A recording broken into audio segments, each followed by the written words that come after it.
And joining us right now on the line, Byron York, chief political correspondent for the Washington Examiner.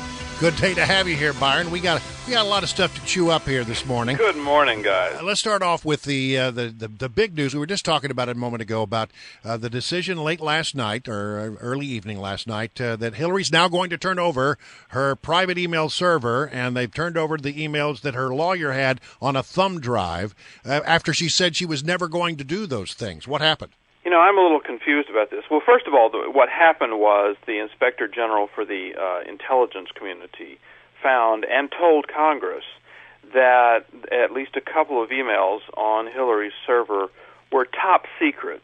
I mean, not just a little classified, but top secret. But hold on a minute, because, look, we know that came out of, they looked initially at 40 emails, and they found that 4 of them were classified, and of the 4, they now have said 2 of them were top secret. Exactly. So the 40 emails obviously was to do a sample of them rather than doing the whole huge amount. So having 4 out of, or even 2 out of 40 be top secret, that's what, 5%.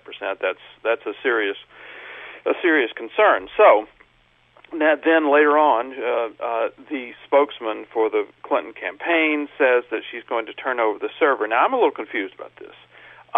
If you remember, Trey Gowdy, the chairman of the Benghazi Committee, had a back and forth of letters with David Kendall, who is Hillary's lawyer, and Kendall said, quote, "No emails from HDR22, that's the email address of hers, reside on the server or on any backup systems."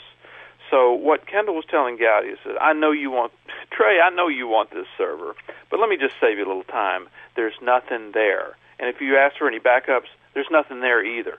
So the lawyer has publicly said that everything has been deleted from the server. So I don't know what this latest development will really mean. Well, let me just follow up on that, because I think it's a really important point. And that is, apparently what I'm reading as you look at all these stories this morning is that they are more worried about making sure that if there's classified data out there, that they have it in a secure place. And you read the stories that say she's not at all the target of the investigation. Well, I mean, do you believe that? I mean, I find that kind of amazing that has happened. That has been going on ever since the New York Times published this story and said there was a criminal referral, and the Clinton campaign just hit back ferociously and said, no, it has nothing to do with Hillary, even though it's her email and she's the only one who used it. Right.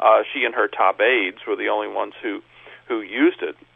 So, I mean, I think it's a kind of a useless distinction to try to say that it's spin. It's political. It's political spin, Byron. But does that mean the Justice Department is playing along with this political spin? Well, this is the Obama Justice Department, headed by, of course, an Obama appointee. That's just the way it works. And this Justice Department has not been very good at investigating the Obama administration. Remember, the Republicans in Congress have tried for a long time to get the Justice Department interested in the IRS affair, and nothing's basically happened. Yeah. So it's just a fact of life that a Justice Department usually doesn't investigate itself. Byron, can I ask you about the latest polls coming out of the post-debate sort of movement here? We see some Republicans gaining, some losing. First, a quick thumbnail of that. What's your take on what we're seeing in the polls right now? Well, I think the one thing we are seeing without any doubt is that Carly Fiorina is getting a real bump after this debate.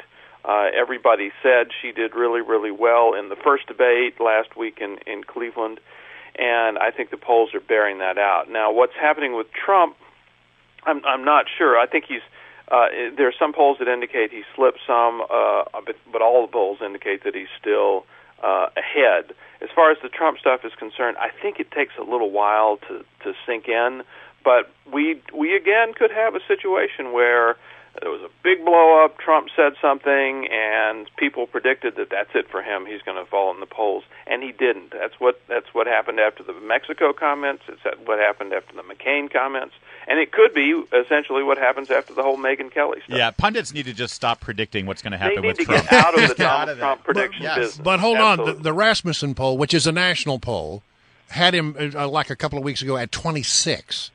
And he's dropped to 17 in that particular poll. And I want to see more polls on that. I do think it's something where, you know, this always happens. There's some big event, and we're just desperate to see how it's playing out there, and we grab the first poll, and that's kind of what's happening. Well, it takes a while to sink in. I'd like to see a few more, but on the other hand, in the Rasmussen poll, he's still ahead. Yes. So it's not as if the man is leading the pack and then falls to the bottom. His lead has gotten smaller. By the way, 4 years ago, the polls said Rick Perry, first place, Mitt Romney, second place, and Michelle Bachmann, a solid third. So just keep that. Also, by the way, Byron York, 8 years ago, I was shocked to discover this. 8 years ago, the Democrats had already had 8 debates amongst their candidates. Now we learned that the Democrats will only have 3 debates before Iowa and New Hampshire, and the first one won't be until October. You see the movement in the polls with the Republicans after the debate. Is this the DNC just protecting Hillary, and do you think that's going to work? I mean, how else can you interpret it? You're absolutely right that in the 2007 cycle, 2007, 2008, which worked out pretty well for the Democrats in the end. Yeah. They had a ton of debates by this time in the cycle, and now, perhaps some Democrats still have the mindset that there's no race, but they should be looking at the polls. Bernie Sanders is moving up, and Hillary Clinton is moving down. Whether they like it or not, there is an actual contest. I'm not saying it's neck and neck right now, but there is an actual contest, and not having a debate is not going to make it go away. And also, even with this Republican truncated debate schedule, we've already had one, and we're going to have another on September 16th. And even with the limited number of Republican debates, that looks like an open debating society compared to the Democrats. But yeah, look, bring this thing full circle. I mean, when you look into the internal of any poll about Hillary, it's always, well, she doesn't rate very high when it comes to trustworthiness and honesty.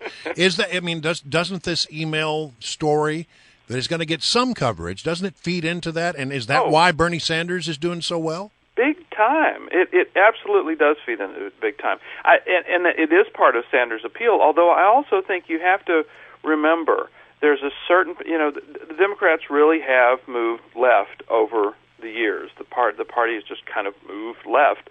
And there's a significant portion of the party that thinks Hillary's a kind of suspiciously right wing. They think she's in the possession of the big banks. They think that she was slow to come to their positions on things like gay marriage, and she supported the Iraq War, of course, in 2003. She voted for it, and I think they're kind of suspicious of her. So I think that's another reason you're seeing Bernie Sanders move forward. All right, Byron York from the Washington Examiner. It's always a pleasure to have you, Byron. Enjoyed it, guys. Thanks, Byron. Thanks a lot.